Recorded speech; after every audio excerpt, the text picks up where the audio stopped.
আসসালামু আলাইকুম। আশা করি সবাই খুব ভালো আছেন। আসলে এখন আমি ভিডিও মেক করি না। বাট কিছু সতর্কতামূলক ভিডিও না করলে হচ্ছে না। স্পেশালি আমি যদি বলি ইসরায়েল, মালয়েশিয়া নিয়ে। সো অনেক এজেন্ট যারা এখন ২ টা টপিক নিয়ে আমি কথা বলবো অ্যাকচুয়ালি। ফার্স্ট হচ্ছে ফাউন্ডেশন কোর্স, সেকেন্ড হচ্ছে credit transfer about Malaysia to Australia or USA, just like this. So অনেকেই টেস্ট করে যে ভাইয়া আমি মালয়েশিয়াতে আসলে কীভাবে খুব সহজে ইউএস অস্ট্রেলিয়া মুভ করতে পারবো। আমি এজেন্সিতে গিয়েছিলাম, তারা বলছে যে 6 মান্থ বা 1 ইয়ারের মধ্যে বা 1 বছর কমপ্লিট করার পর আমি অস্ট্রেলিয়া বা ইউএসএ মুভ করে ফেলবো। আসলে আমি কোনো এজেন্টকে বা কাউকে স্পেশালি কাউকে মেনশন করতে চাচ্ছি না। আমি জাস্ট হচ্ছে আপনাদেরকে কিছু অ্যাডভাইস দেবো। আসলে অ্যাকচুয়ালি ফার্স্টে আসি ফাউন্ডেশন কোর্স নিয়ে। আপনাদের এই ফাউন্ডেশন কোর্স আছে কাদের জন্য? স্পেশালি আপনারা কি জানেন? আমার মনে হয় না যারা আসেন বা এজেন্টের কাছে ফাউন্ডেশন কোর্স নিয়ে কাউন্সেলিংয়ের জন্য যারা আপনারা আসলে জানেন। বিষয়টা হচ্ছে যারা এসএসসি কমপ্লিট, যারা মাত্র এসএসসি কমপ্লিট করেছে, এসএসসি দ্যাট মিনস বাংলায় যেটাকে বলা হয় আমরা সহজ বাংলা ভাষায় ম্যাট্রিক যারা কমপ্লিট করছে। তো ওদের জন্য ফাউন্ডেশন কোর্স। তো দেখা যায় বাংলাদেশে আপনি ২ বছরের ইন্টারমিডিয়েট যে কোর্স আমাদের কলেজের এসএসসির পরে এইচএসসি যে কোর্সটা, তো আপনি সেই কোর্সটা এখানে ১ বছর এখানে করলেন, দেন আপনি ডিপ্লোমা বা হচ্ছে ব্যাচেলারে মুভ করলেন এখানে করে, ঠিক আছে? সো এটাকে বলে ফাউন্ডেশন কোর্স। বাট এখানে আমি দেখি অনেকেই যারা এইচএসসি কমপ্লিট, তারা যদি আপনারা ডিপ্লোমাতেও যাইতেন আমি বুঝতাম। আমি যেহেতু ডিপ্লোমা আমি প্রেফার করি না, এইচএসসি কমপ্লিট থাকলে আমি বলবো ব্যাচেলারে মুভ হওয়া। বাট আপনারা অনেকেই ফাউন্ডেশন আসেন, সো এটা আমি অ্যাপ্রিসিয়েট করি না। অ্যান্ড অ্যানাদার থিং হচ্ছে আপনার ক্রেডিট ট্রান্সফারের যে বিষয়টা। সো ক্রেডিট ট্রান্সফারের বিষয়টা আসলে খুবই ইম্পর্টেন্ট একটা টপিক কথা বলার জন্য, যেটা আমার আজকের মেইন টপিক।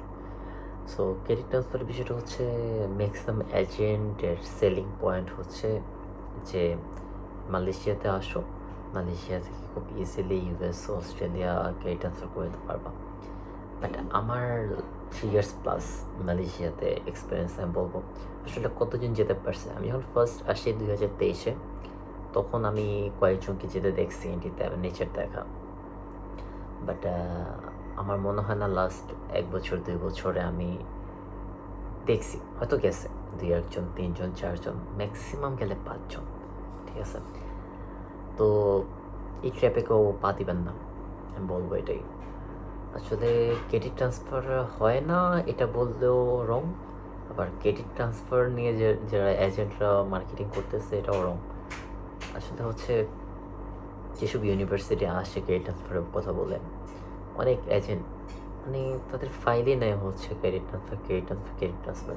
সাপোজ আমার সিটি ইউনিভার্সিটি, আমি সিটি ইউনিভার্সিটির স্টুডেন্ট, তো হচ্ছে আমার এখানে আমি আসছি ব্যাচেলার কমপ্লিট করবো, then let's say মাস্টার্সে key plan হয়, বাংলাদেশে গিয়ে জব করিব বা মুভ আপ অন্য কান্ট্রি, লেটস সে এরকম কিছু প্ল্যান। বাট আপনি যদি সিটি, লিঙ্কন, সেগি, মাস এসব ইউনিভার্সিটি নিয়ে আসেন হচ্ছে কি স্টুডেন্টকে ক্রেডিট ট্রান্সফারের স্বপ্ন দেখা, বাট তার এসএসসি রেজাল্ট কি সেটা যাচাই বাছাই করি না আমরা। তার আইএলটিএস আছে কি না, সেখানে এসে যে 1 বছর কন্টিনিউ করছে সাপোজ ইন্ডিতে, তার ইন্টারন্যাশনাল ইউনিভার্সিটিতে এত ফিস দিয়ে আসতেছেন, বাট আপনি আসলে আপনার 1 বছরে আপনার সিজিপিএ কীরকম আছে, আপনার অ্যাটেন্ডেন্স কীরকম আছে। এখন কিন্তু মালয়েশিয়াতে আপনার 85% অ্যাটেন্ডেন্স না থাকলে কিন্তু সেকেন্ড ইয়ার ফিসেরই নেওয়া হয় না, অ্যাটলিস্ট 80% অ্যাটেন্ডেন্স কন্টিনিউ করতে হয়, ঠিক আছে? তো সব কিছু চিন্তাভাবনা করে ডিসিশন নেন। কোন ছোটো ভাই গেছে মালয়েশিয়াতে, কোন বড় ভাই গেছে মালয়েশিয়াতে, মালয়েশিয়াতে এটা হইছে ওইটা হইছে, অনেক কিছু করে ফেলছে। এটা দেখে ডিসকাস আর আগে ডিসকাস করেন নিজের ফ্যামিলির সাথে, নিজের মেন্টালিটির সাথে, নিজেকে একটু সময় দেন, তারপরে সব কিছু চিন্তাভাবনা করে ডিসিশন নেন। বিকজ আপনি যদি এখানে প্রবলেমে পড়েন 1 দিন 2 দিন 3 দিন কেউ কারো না, সো এসব টাইপে পড়া যাবে না। আইএলটিএসে ফোকাস দেন, কারো কথায় ভাববেন না আইএলটিএস ছাড়া মালয়েশিয়াতে আসা যায়, ঘুরে ফিরে এখানে সে দিতে হয়, ঠিক আছে? সো এসব বিষয়ে খেয়াল রাখেন। আর মালয়েশিয়া অবশ্যই ভালো কান্ট্রি, মুসলিম কান্ট্রি, খরচ কম। Tuition fees reasonable and also study মান ভালো। আপনি এখান থেকে স্টাডি কমপ্লিট করলে মাস্টার্সে ভালো কিছু হবে বা ভালো করে মুভ করতে পারবেন, এটাই আশা করি। বা হসপিটাল ইন্ডাস্ট্রি যারা আসতে পারেন, ব্যাচেলর কমপ্লিট করেন, বাংলাদেশেও ভালো অপরচুনিটি হবে ইনশাল্লাহ।